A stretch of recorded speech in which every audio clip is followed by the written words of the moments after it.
acceleration is constant, if A is equal to constant. If the acceleration is constant, meaning what is happening here, it is, see this, I'm raising the speed, but that raise I'm maintaining constant. If I'm raising and maintaining the constant, that means in the first second, I started with 0 velocity. In the second second, I started, so I'm going with a velocity of 1 meter per second. And in the third second, I'm going with 2 meters per second. In the fourth second, actually, so I'm going with 3 meters per second. So here, actually, if you notice, my velocity is keep on increasing. See this is x-axis. So this is what actually is the time axis. So this is the time axis. In the vertical line, actually, if I take the velocity, let us say, usually, actually, I start with certain velocity, because actually, when we start the bike, we immediately start. So here, actually, when we start the bike, what is happening is, immediately we start with certain velocity, because actually when we start the bike, actually start from 0 to suddenly we raise to maybe 10 kilometers per hour or 20 kilometers per hour, and then actually we raise from there. So then actually initially I started with a velocity of u, and then actually I'm keep on raising the velocity. So I'm just keep on raising the velocity. If I keep on raise the velocity for 1 hour or 2 hours, then actually my car is going to go with a velocity of 1000 kilometers per hour. So because it keep on raising, so we are raising the velocity, not the displacement. So as we are keep on raising the velocity, obviously the speed is keep on raising and raising. But usually in practical cases, we don't do that. Why? Because if we keep on raise the velocity, then actually it goes to hundreds of kilometers per hour or thousands of kilometers per hour. That is not the case usually. So we will raise starting from 10 kilometers per hour to maybe 60 kilometers per hour, or sometimes 80 kilometers per hour. Or if you are going too fast, you may go at 100 kilometers or 120 kilometers per hour. But above that, we don't go usually. So our roads actually won't permit. So even if you go with 100 kilometers per hour, that itself is a risk for us. So that's why actually the race, whatever we are considering, is started from the initial velocity to the final velocity, and then there actually we start maintaining a constant velocity. That is how usually it is. So here actually this is a theoretical case, assuming that I keep on raising the velocity, then so this is how it is going to be. Obviously this is the actual VT graph, velocity time graph. Velocity time graph, the acceleration is nothing but dv by dt. dv by dt is the acceleration time graph. Dv by dt value, obviously it is going to give the acceleration.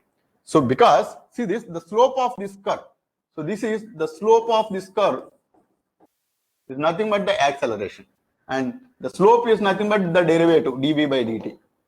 So acceleration is dv by dt, and it gives the slope of this curve.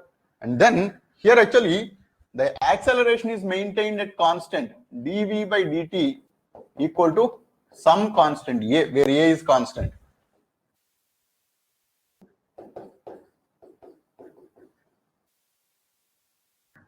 And the second one, the same thing you can express as d square x by dt square is equal to a.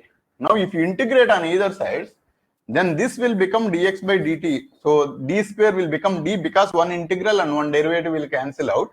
And on the right side, actually at plus some arbitrary constant a. So where a is the acceleration here, and this is the arbitrary constant. Now this arbitrary constant, actually will be found with the help of the initial condition. The initial conditions are nothing but, and t is equal to 0, you know that actually you started with a velocity of u. So that is at t equal to 0, the velocity v is equal to u. So this is one initial condition. And this is where actually I started even running from there. That means when t is equal to 0, I started running. That means actually I count with 0 displacement from there, because I started running from here. So this is how I am moving. At t is equal to 0, I started with x is equal to 0, and the x is keep on raising. So I'm just moving from that location.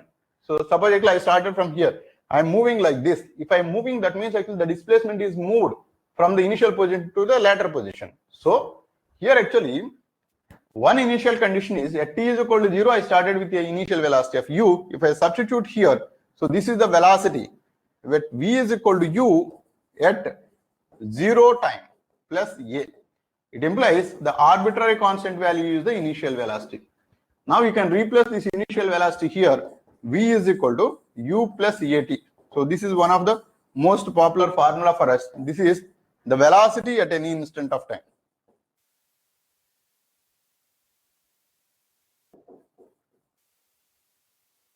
So the same thing actually, if you represent it here, so this is the velocity. So at any time actually you give me some time. At that time actually I know the velocity, which is nothing but the height of this particular curve. So this is the velocity which you can give as u plus at. Right? Graphically, if you try to analyze this, a is nothing but the slope of this straight line. And from here to here, this height is u, because actually this height is u, obviously from here to here the height is u. And you know that actually the slope is nothing but the tan theta. So tan theta is equal to the slope, which is equal to the acceleration. And you know that this is the time. And this is the raise in the velocity. So raise in the velocity, suppose if I say that this is Vy, Vy can be, so Vy by A, sorry, Vy divided by T is equal to A, or Vy is equal to At. Now this is U and this is At. Obviously U plus At will give the total velocity. That's what actually we proved here. V is equal to U plus At. Got it? Any questions on this?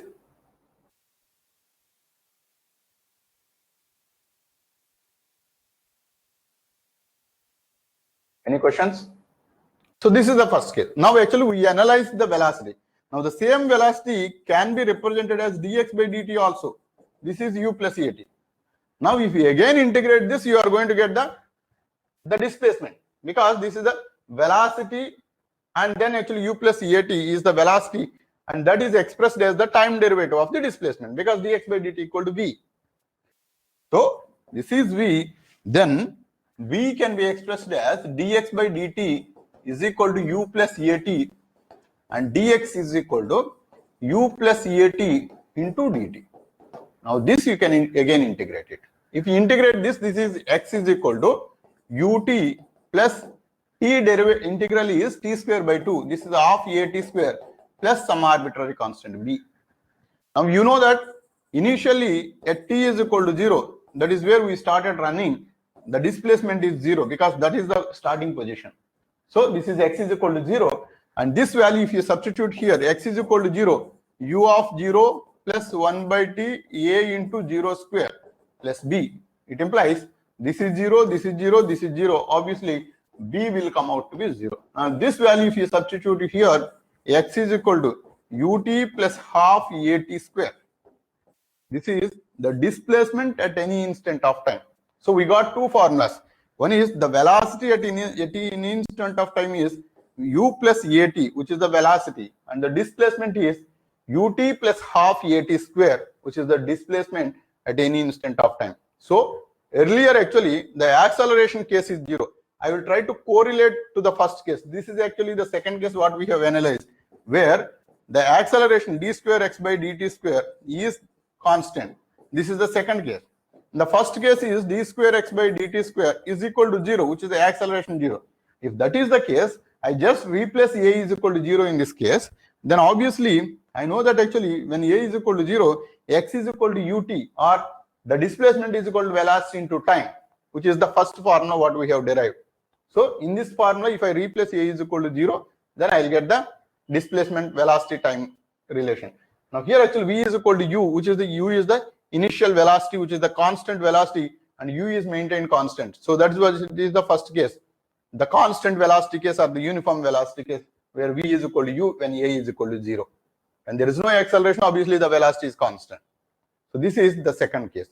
Now from these two formulas, we can even find out the third formula, v square minus u square is equal to 2as. I'll just substitute this value in this equation and then actually simplify that equation. See this? Now here actually v is equal to u plus at. From this you can find out t is equal to v minus u by a. From this you can just express t is equal to v minus u by a. Now if I replace the t value here, then x is equal to, if I take out t, then u plus half at. So I have just taken one t out of this equation. The t value is v minus u by a. So x is equal to v minus u by a, and then u plus half a into, So t is equal to v minus u by a. V minus u by a. Now this a and this a will cancel out, and then we left with v minus u by a into, so u plus v by 2 minus u by 2, or this is v minus u by a times of, so this is u minus u by 2 is u by 2, so u by 2 plus v by 2, or this is v minus u by a into v plus u by 2. So this is v square minus u square by 2a. So this is x is equal to, or in other words, the same equation can be expressed as v square minus u square is equal to 2ax. So this is the third formula that we are going to use in many of the cases, right? So what we are doing it here, it is, we have derived three different formulas, but from the single relation d square x by dt square is equal to a. From this relation actually we have derived all the relations, because if you know the acceleration, you know the velocity. If you know the acceleration, you know the displacement. So the displacement and velocity were found from this equation itself. But here actually x is expressed in terms of time. So here actually t is the only variable here, and v is expressed as a function of time again. Both are expressed in time itself. But here if you notice, there is nothing like time. V square minus u square is equal to 2ax, and here the variable is x. So because x can be expressed in terms of time, so x and t are related. Hence actually, as I explained initially, so a can express in terms of v, and v can express in terms of x, and x can express in terms of t. So that a can be expressed as a function of time, or actually a can be expressed as a function of x as well, or v can be expressed as a function of time, or v can be expressed as a function of, see this, x as well. So if you notice, v is equal to u plus at is nothing but v I have expressed in terms of time, and in the case v square minus u square is equal to 2ax, v is expressed as a function of x. So that is the difference. So that is up to you, how do you want it to express it. Here in this particular case, what I have expressed is v square minus u square is equal to 2ax.